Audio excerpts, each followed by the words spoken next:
Républicain ka cɛbɔ l'Amérique jamana kuntigi dankan y'a la G20 ye jaabilu kɛ ɲininkaliw kan karidona NBC jakanso ka jɛmukan Meet the Press kɛnɛ kɔnɔ ni a ye gagneww sɔrɔ novembre kalo nata ninnu na yala a bɛna jagoya dansigi kɛ musow ka kɔnɔtiɲɛ hakɛ sariyaw la wa n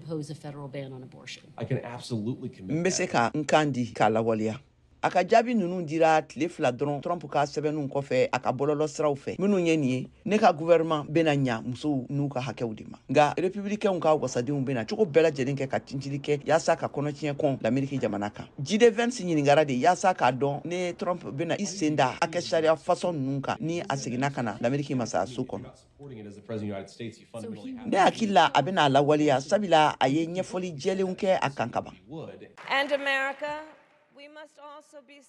Démocrates ka cɛbɔw Harris ani Walz olu ye kangarida kɛ k'a fɔ ko dan bɛna kari musow ka bangew an'u ka musoyaw lasuguli hakɛw la ni Trump ye fanga ta Tim Walz Kamala Harris ka dankan tun ye a kan labɔ a kan kaban Démocrates ka convention kɛnɛsigi senfɛ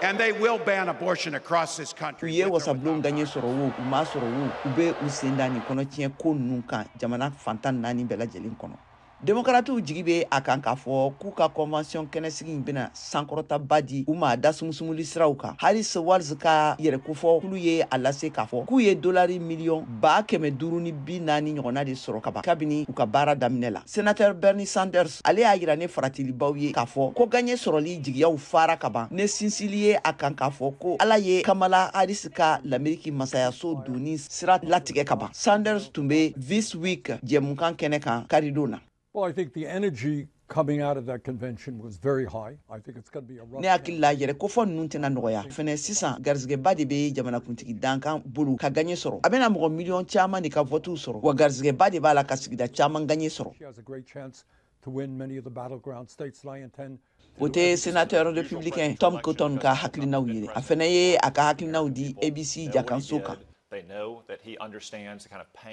Donald Trump ye jamanakuntigiya kɛ ka tɛmɛ l'Amérique fasojamaw bɛ a dɔn a ye baara minnu kɛ o senfɛ u bɛ a dɔn fɛnɛ k'a b'u ka degun kalama u bilala min kɔnɔ san 4 tɛmɛnen ninnu na Kamala Harris ni Joe Biden ka fanga senfɛ wa ne hakili la u labɛnnen don ka Donald Trump ladon l'Amérique masayaso kɔnɔ kokura nin dɔgɔkun in kɔnɔ bɔlibaw bolodalen bɛ fan fila bɛɛ lajɛlen fɛ Démocrates ka musobɔ ni a ka cɛbɔ dankan ka kan ka munumunu salo kɛ Georgia mara la bisu la sini araba la fɛn min ye républicainw ka cɛbɔ ye ale ka kan ka furuba ɲɔgɔnnajɛrɛ kɛnɛ ba fila sigi a fɔlɔ alamisadon Wisconsin mara la filanan jumadon Pennsylvania mara la